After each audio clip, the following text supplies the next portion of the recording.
Hello, everyone. If you don't know who I am, my name is PD. I run a YouTube channel called Form of Therapy. This video is mainly for the K-pop YouTube creators community. I got word that a lot of people received strikes today. Some people had their entire channel deleted. I know JRE got a strike. Jose got his entire channel taken down. And I want to explain some of the process of why certain strikes went out, which ones you can fight, which ones you won't be able to fight, because I have dealt with some of this, and I know a lot of people who come into this are just regular people who pick up a camera and are passionate about this and just go. But I come from a production background, and I sort of understand how some of this stuff works, so I wanted to break it down, and I wanted to explain why I run my channel the way that I do. I get called an asshole a lot because I'm very strict with my fans. I don't take requests. I kind of ignore requests altogether.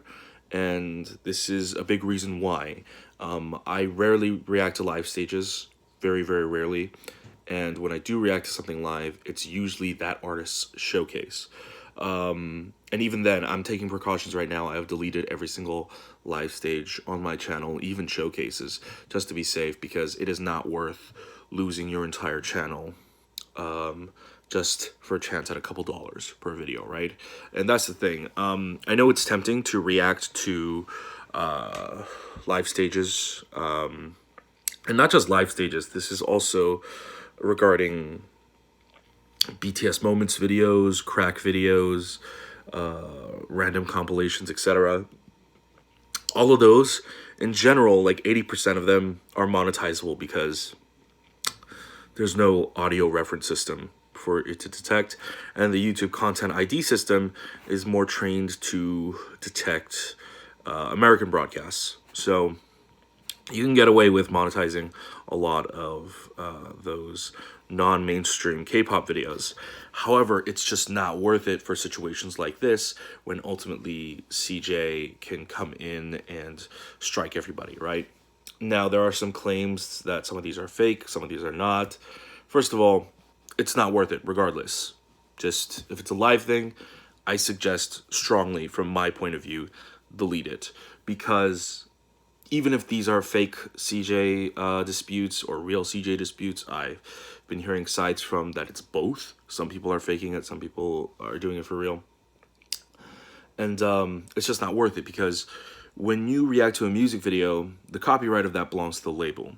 However, when an artist performs at any stage at all, that copyright belongs to the broadcasting company that is airing that. And it's why, like, a lot of people are like, oh, I know you're a 17 fan, like, can you react to like 17 at like the Kyle Dejon or like the awards show or whatever? And I haven't done any of that. Even though I am a big 17 fan, I just watched it on my own. I could have uploaded a reaction to it, both to entertain you guys and make a couple bucks off each video. But ultimately, I didn't do it because, one, a couple bucks is just not, it's whatever. And two, the copyright risk is just not worth it. And that's regarding any live stage. And so when I react to live stages, it's if I'm something I'm really excited about and I think it'll make a good reaction, or if it's just in general, uh, if it's a weekend music show, I do it very rarely. You know, once in a while, once every now and then, and I only had 20 videos on my channel that were live stages, less than 20, and I just deleted them all right now, so they're gone. And here's how the strike system works. Like, basically, Jose got his channel deleted, most likely because he received more than 3 strikes at once. Basically, how the strike content system works, if you guys are not familiar, I'm sure some of you guys have already read up on this, the creators, but this is for creators that don't know how the strike system really works. If you get a strike, it's a 90-day period in which that strike is on your account. After that 90-day period, the strike disappears, you're back in good standing. All good.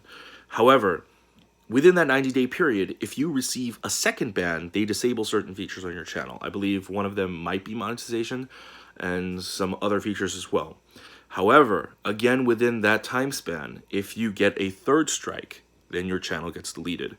Now, seeing as how some people got multiple strikes, I'm thinking Jose got more than three or more strikes on his channel at once. And so that's why he didn't even receive any notification or email before his channel got deleted, because he received strikes so fast that the YouTube system could not even generate the email fast enough to basically tell him about the strikes. So that sucks. That's terrible, and I feel for you. Just in general, I don't know how you would approach that. I've never had a channel deleted, but for anyone who's dealing with strikes, just strikes, your channel's still up. Here's my personal experience. I couldn't fight my strike. I don't know what my situation was that I wasn't allowed to fight it, but it was basically from a live stream where there was an American song playing in the restaurant in the background, and a fake British company came in and filed a claim on it, and I knew they didn't own that song, but when I tried to submit a counterclaim, YouTube basically told me that you can't fight this. The only way you can fight this is to ask that company specifically to take it down for you. We cannot do anything about this strike. And I'm like, okay, but it's a fake company. They're not going to reply to me. And I tweeted them multiple times. I emailed them. Nothing, right? So then I had to just sit out the 90 days and then wait for my strike to disappear. With that said, some people, I've seen, Jerry has a great thread on his Twitter page right now. If you haven't seen it, you should just follow that thread. Jose as well. Jose's, however, it just has so many comments that I feel like it might be a little messy to get, lost in. It's got like hundreds of comments, and a lot of them are people, wishing him well, hoping that his channel gets restored. But like, if you want like compiled information, Jerry's thread is a pretty good place for that. But yeah, let me just take a look at his thread real quick.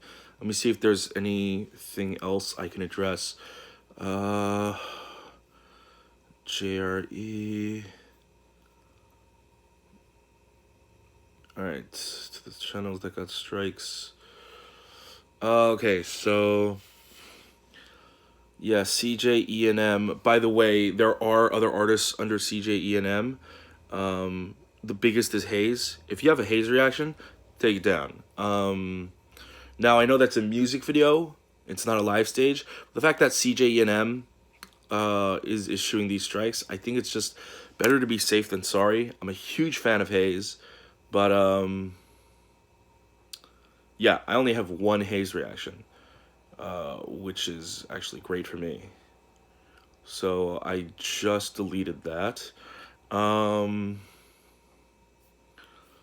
So yeah, a lot of these, yeah, some people are confused why they got a strike from CJ, even though it was a BTS video.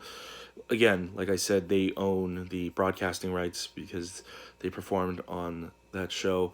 Yeah, some people are talking about, yeah, don't react to unhelpful guides, stuff like that. BTS pranks, again, don't do it.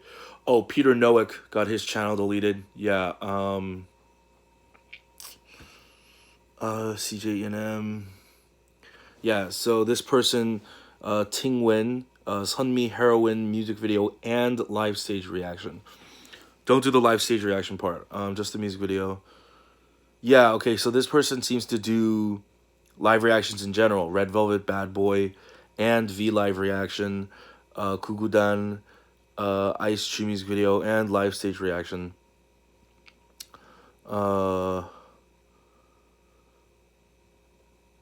Yeah, I also want to point out. I also want to point out, if you got a strike against one of your videos, don't delete that video. If your channel's still up, don't delete that video. That is the most important thing.